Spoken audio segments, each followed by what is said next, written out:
Hey, what's going on, everybody? My name is Zach Sopak, and today I want to help tackle one of the most misunderstood topics when it comes to video creation for filmmakers and for YouTubers, and that is lighting. Now, specifically, I want to talk about some amateur mistakes that I see new creators make in their videos and how you can correct them. But before I mention that, I want to mention I do already have a lighting video that breaks down the basics on how to make your videos pop and stand out and look professional. If you want to check it out, it's linked up there and in the video description below. Let's hop into the first mistake that I see a lot of beginners make.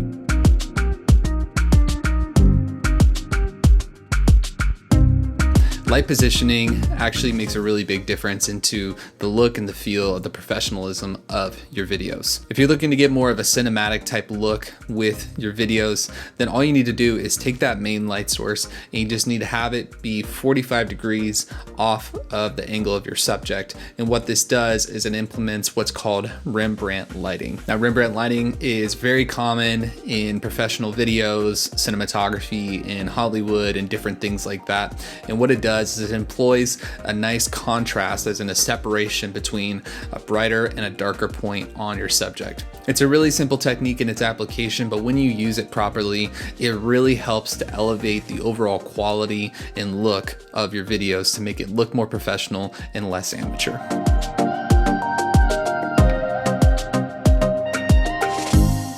The next common mistake that amateur creators tend to make is they don't use diffusion for their lighting. Now, if you don't know what diffusion is pretty much anything that goes in between the light and your subject. Now, typically this is some sort of a white, translucent, or somewhat see-through material that you put in front of your light source, so that way it cuts down on the intensity of the light that is bouncing onto your subject. Many light kits that you buy nowadays have some sort of diffusion included in the kit.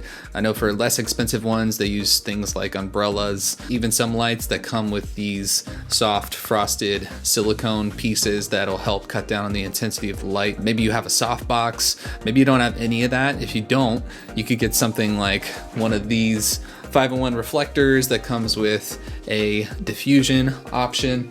Those are super helpful. Even if you're looking to just save some money, you could honestly get like a frosted shower curtain. You could use a white bed sheet, anything that's gonna help cut down on the intensity of the light, because you really wanna soften it up to make it look nice and flattering on your subject. Alternatively, there are some lights that actually have built-in diffusion, so you don't have to add anything after the fact. That's actually what I'm using right now on my main key light. This is the Photodiox Flapjack light. I've done a video about it. Absolutely love it. It's actually really great because you don't have to take up space with other bits of diffusion. I don't have to use any sort of soft boxes. I don't have to fly up some sort of a bed sheet or anything to cut down on the light intensity. It's already built in and it produces a nice soft light.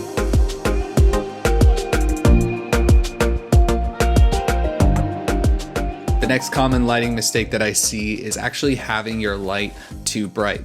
Now, you would think to yourself, okay, I've got this nice expensive light that I spent money on. I'm gonna just crank that thing up to 100, get it nice and bright, and I'll let the camera do the rest. You can do this, but if you actually reduce the brightness of your light, it actually will create a more flattering and soft looking light on your subject. Here are two examples to show you the differences between setting your light to different brightnesses.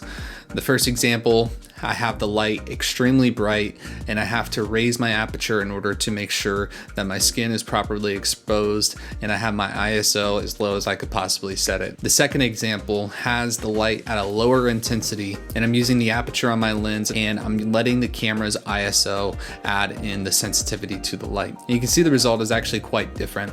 You have the bright light just having more of that harsh intensity, whereas having the light at a lower output and then letting your camera's ISO or a low aperture do the work actually creates a softer, more flattering look to the subject.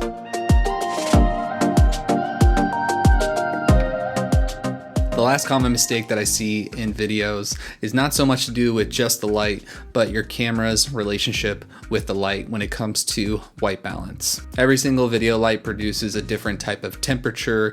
It produces a different type of color accuracy within that. So what you need to do is really nail your white balance whenever you're recording your videos. Now, if you're unsure on how to properly set your white balance, you're in luck. Most cameras have a custom white balance tool that will basically do the work for you. Basically, all you have to do is once you have your lighting set up properly and your camera in place, all you have to do is hold up some sort of a white object and put it in front of your camera, and the camera will do the rest of the work for you. Well, hey, I hope you got some value out of this video. And if you did get value, why don't you go ahead and add some value right back to it by hitting that like button. Really helps out. And also consider subscribing to this channel for more regular content just like this. And don't forget to hit that bell icon, so you never miss out anytime I post a new video. Until the next time, my name is Sopak.